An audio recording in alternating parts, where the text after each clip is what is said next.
Not having success is not an option. Like, I have to succeed. It's basically a matter of existence, a survival of my family. Dream big, dare to dream, because everything is possible. Don't let anybody take away the dream. Doesn't matter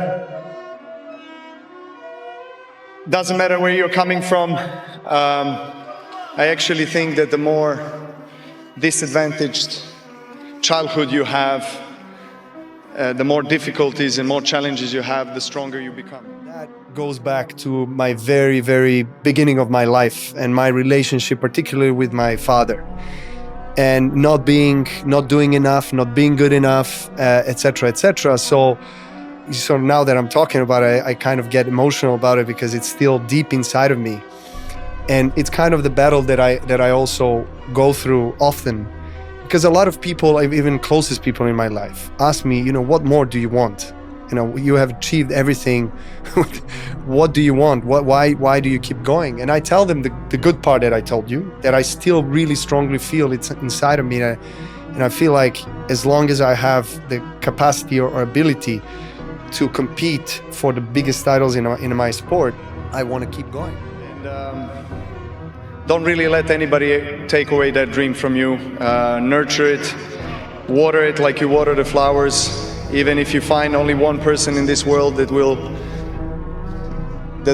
accept, embrace, and support your dreams, find that person and dream big, because you can make it. And also, partly the part that I didn't mention that inspires me to keep going is to test my limits mentally and physically. Mental strength, which is what I think is your great gift, is much harder to articulate. I would have to correct you. I have to correct you. It's not a gift. It's something that comes with work. You train for the mental side the way you would your serve or your forehand. How? Absolutely.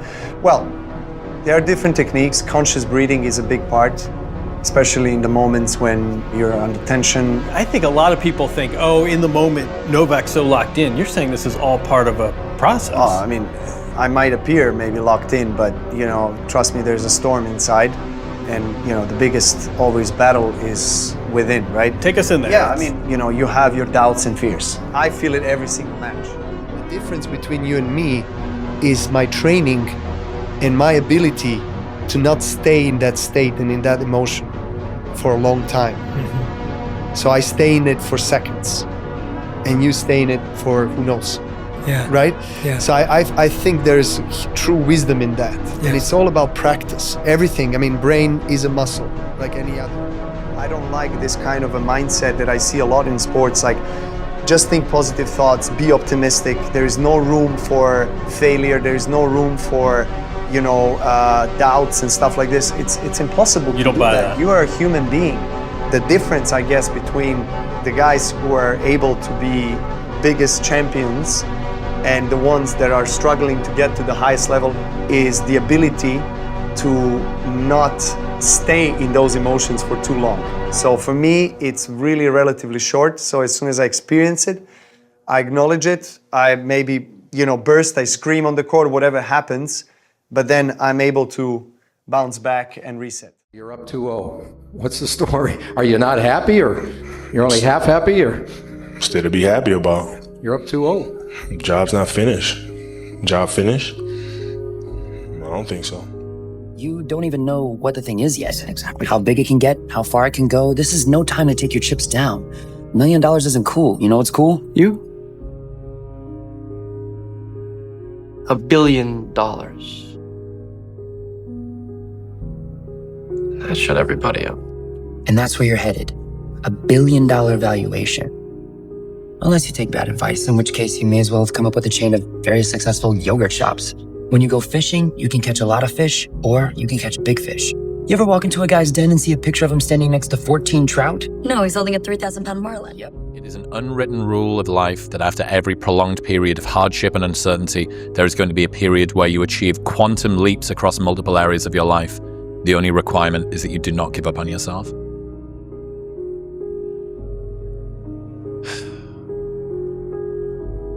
Failure and success are on the same road.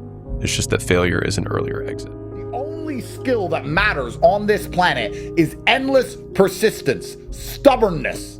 No matter what you do to me, no matter what you hit me with, I'm gonna get up and you're gonna have to do it again. I will exhaust you.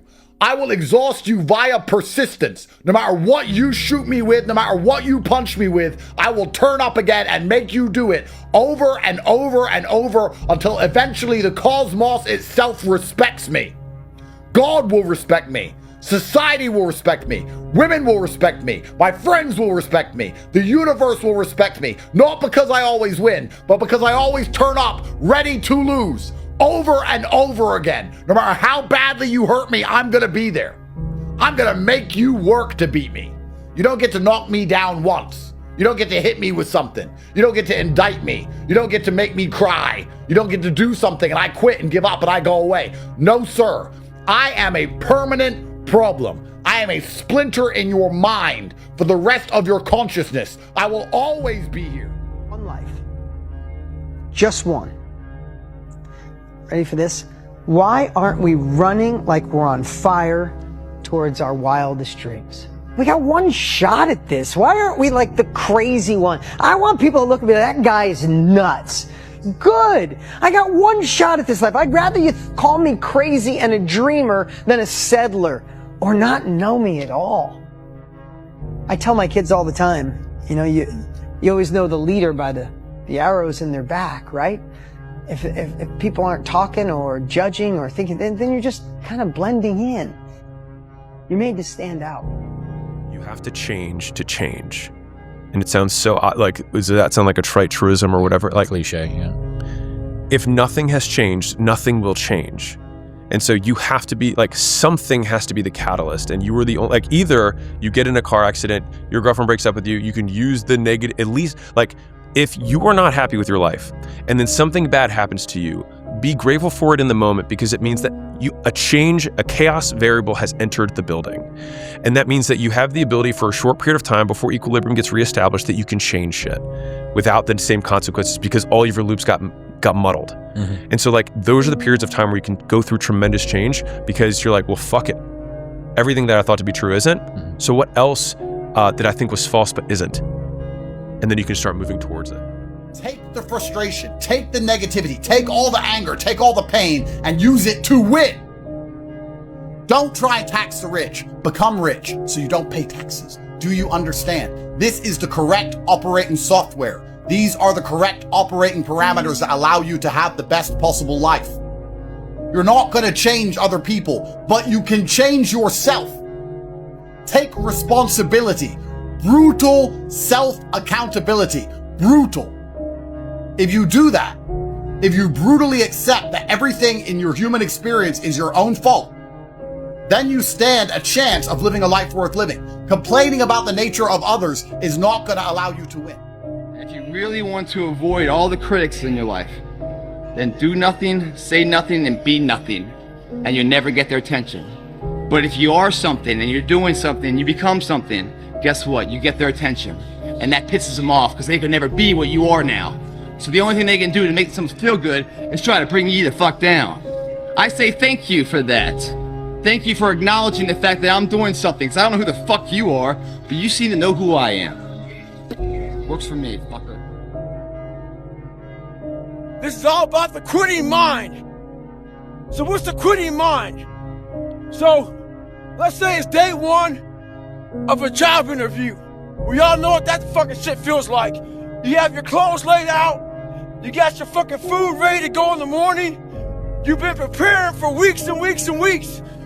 You show up and you bring your best self. You get the fucking job. Merry fucking Christmas. All right. After a couple of months, you start showing up to work a little later. You don't look as good. Your clothes aren't fucking laid out. Your breakfast isn't ready. Your mind's getting softer. We do that shit with everything in life. When New Year's coming up, guess what?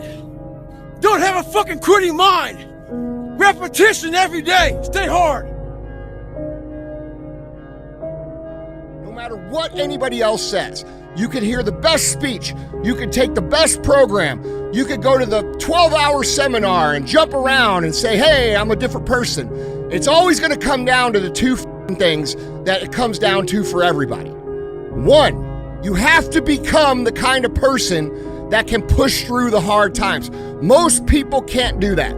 Most people cannot push through the challenging, the draining, the frustrating times that make everybody else quit. And every time you push through one of these barriers, you're leaving all of your competition behind and you're moving forward without that. And most people can't do that.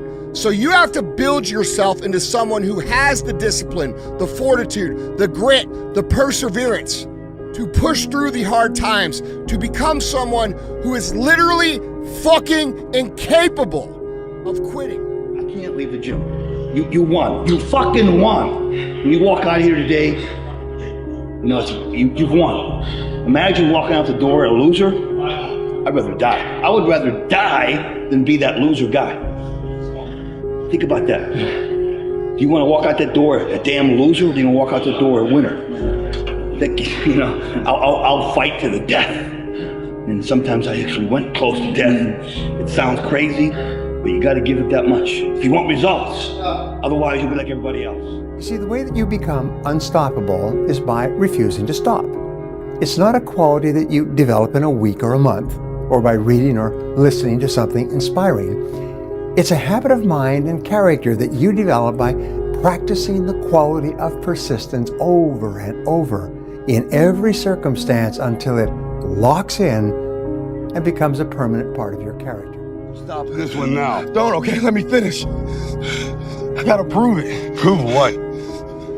I'm not a mistake. You can't quit. You can't give up. Let everyone else quit. Let everyone else drop off. You Aikido the universe. 2025 was the year of the quitter. Everyone's given up now. They've accepted that they're trapped inside the matrix forever. The corruption's too big. Too many people are scamming. Too many people are cheating. I can never get out of this. Wah, wah, wah. A bunch of babies and children. Winners don't accept quitting. Quitting is gay. Winners fight to the end. The best thing about fighting is even before you get to the destination, the journey makes you feel alive. Imagine how happy you'll feel working on something knowing there is a chance of escape. There is the prospect of financial freedom. That is what life is about. It's about the feeling inside of your heart, the fire inside of your eye, knowing that perhaps you can be something more than you've been before. You wasted the last year. You know it, I know it. Do not waste the next one. What are you gonna do? How bad do you want it? There's two options. To continue forward, pushing upward. And if you do, that dream is given birth. And forever you will live in the reality of it. If you stop, quit, throw in the towel, I promise you there's no distance you can travel far enough to find that dream again. For it is dead. Let me tell you the best advice I ever got at Harvard. You want to be great? You need to sacrifice. And the more painful the sacrifice, the greater you'll be. I don't think that we should be together. And I've thought about it a lot, and this is what's going to happen. Okay, I'm gonna keep pursuing what I'm pursuing. And because I'm doing that, it's gonna take up more and more of my time, and I'm not gonna be able to spend as much time with you. And even when I do spend time with you, I'm gonna be thinking about drumming. And I'm gonna be thinking about jazz music and my charts and all that. And because of that, you're gonna start to resent me. And you're gonna tell me to ease up on the drumming, spend more time with you because you're not feeling important. And I'm not gonna be able to do that. And really, I'm just gonna start to resent you for even asking me to stop drumming. And we're just gonna start to hate each other. And it's gonna be ugly. And so for those reasons, I'd rather just, break it off clean. I gotta tell you something, Rachel, all right? It's not intended to be mean. I have a purpose. You don't. And if you think that's some sort of blessing, it's not. It puts me at a huge life disadvantage. It means I have an obligation to see a very specific thing through. And with that obligation comes sacrifice, okay? My life is the product of all the choices I've had to make. Your life is the product of, I don't even know what your life is the product of. You're just making it up as you go along. That's the kind of person you are. That's not the kind of person I am, okay? You're responsible for the shitty decisions you made. I never told you to get married, not once. You cannot pawn them off onto me. I understand. How much do you make a year at the pet store? $1,200. Okay, in case you forgot, I have a week to make $1,500, not including airfare. I need to focus right now. No distractions. Sorry. No, it's okay. And it goes without saying, I'm in no position to settle down right now. Get that out of your mind. I will not settle down right now, okay? If you're serious about leaving Ira, I will not abandon you. As your friend, I will help you. We'll do the research. We'll find a great maternity home. They'll take you in. They'll ensure the baby's got a good family. We can do it. No? No? Just go home, Rachel. Just go home. What am I gonna say? Figure it out. What am I gonna say? Go home. Go home, Rachel. because I want to be great. And you're not. I want to be one of the greats. And I would stop you from doing that. Yeah. You know I would stop you from doing that. You know that for a fact. Yes. And I'd barely see you anyway. Yeah. And when I did see you, you treat me like shit because I'm just some girl who doesn't know what she wants, and you have a path, and you're going to be great, and I'm going to be forgotten, and therefore you won't be able to give me the time of day because you have bigger things to pursue. That's exactly my point. What the fuck is wrong with you? You're right, we should not be dating. All about sacrifice. All about people talk about discipline, but sometimes discipline is not enough. You know, all about sacrifice. Like a couple days ago, it was I think maybe 1 week ago. One guy, he's from Mexico, he trained with us. We allowed him come. We don't allow anybody come to in our team because we have enough sparring partners. You can look anybody, champion, you know. We don't need nobody. And he come to me, he's like, oh, in holidays, I wanna go to Mexico. And I told him, brother, you're Mexico, your family, everybody have to wait. If you wanna become best in the world, you have to be inside the room. Same thing, if you wanna become the best, there is no family. If you wanna spend time with your family, kids, okay, be with them. You're gonna become best family man. I am not against family people. I just say, if you wanna become best in this business, you have to sacrifice. Sacrifice your time, sacrifice your health, sacrifice everything good you have. And when I see how Islam, Omar, Usman, myself, and all other guys from our gym, I call it sacrifice. We sacrifice all our life to be the best. When you're coming here and you're closing the gym up, there's no one in the parking lot except for my car. And everyone else probably getting home from some party right now. You know, it's a sad reality. Coming here at night and, you know, I don't know what it is about it, man. But like, man, it's just the air smells a little bit better right now. You know, when you say you're gonna do something and then you follow through and you do it. Not at the end when you cross the marathon, you finish it, or your hands raised. I'm talking about right now. The small steps in between the big successes that everyone sees. No one sees this. Right now, I'm saying, like, there's a confidence to it, man. There's a bad motherfucker that's right here, you know, that's getting ahead of the competition. There's an overwhelming sense of fulfillment and pride and satisfaction with that. Unfortunately, because of the lack of communication with my peers, I wasn't invited to parties or friendly gatherings on the weekend. So on Fridays and Saturdays, I would go to my rec room with my basketball and basically dribble myself to sleep. And I think that was the best thing that could have ever happened to me, because during those lonely hours in the rec room, I discovered the hunger, the motivation, and the desire to be the best possible basketball player that I could be. See, in order to become the better version of yourself, you literally have to kill off your original version. Because if it lingers around, it's gonna find you again. Everything you want in life, you can have. You can have all your wants in life. But not 1 second before you stop making excuses for not having what you want. And you get rid of those excuses of life. And get rid of the voices of what everyone else says. Because there's two people inside of you, right? There's a person that everyone else sees on the outside looking in. And then there's the other person. The person you believe your potential can be. What you can see is what you see that you can be. Then dying will of the individual to come out. That guy's scary. Too fast is scary. One, it takes hard work. You have to feel like this to give birth to him.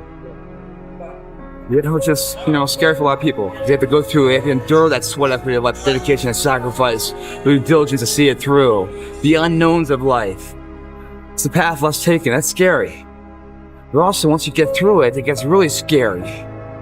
Because everyone looking at you, who saw that other person, not the person you saw, but the other person, is now freaked the fuck out.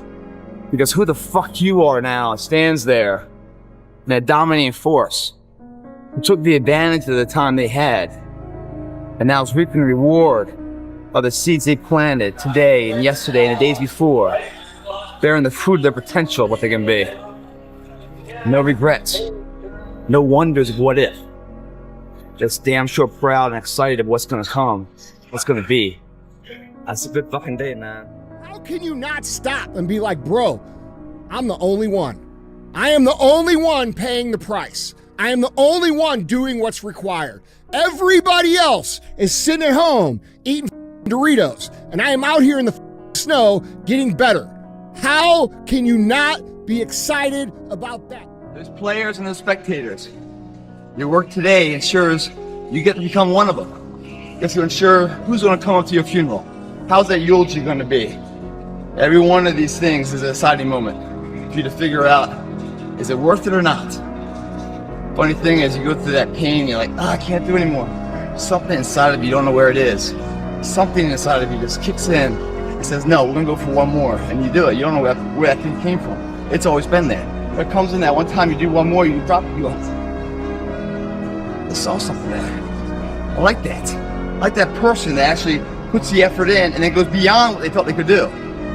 Wasn't that thing that came in there that made me do that? The more you exercise it, the stronger you get. It's perishable. Use it or lose it. The more and more you do it, the more and more you feel it. Find it. Believe it. Whose potential is fucking great, but they want to play video games and eat pizza. Well, what I told his son was pretty much this right here. He asked me a question about he wants to be really good at tennis. But what happens is after I play tennis for a while, I want to go play video games. You obviously don't fucking want it bad enough. Because a person that you want to, I became obsessed. I became obsessed with being the baddest motherfucker that God ever created. Am I that? I don't care. I believe it. And I was trying to tell him, once you become obsessed with something, obsessed, it's okay to be unbalanced for a while. It's okay. Don't be all this stuff people say, you gotta be balanced. To be the best in the world at what you do. It's not about being a Navy SEAL, people. The best at what you do, you have to be unbalanced to find every bit of fucking energy and strength that you have to pull it off. Then you get balanced once you become great. And then you help other people become better from you being the best in the world. So if your family doesn't understand, why are you so daggone crazy? Because I'm trying to be the best I can to give you the best that I am. And it takes being fucking obsessed to where people think you're crazy. People look at me and say, oh my God, you're a masochist, you're this and that. I'm not gonna get into how bad I was in all these races and SEAL training. I had 21 stretch fractures going through Hell Week. 21 stretch fractures. You know what I did? I taped my ankles up. Roger that. I want to be a SEAL. So I did it. Become obsessed with being great. It changes everything.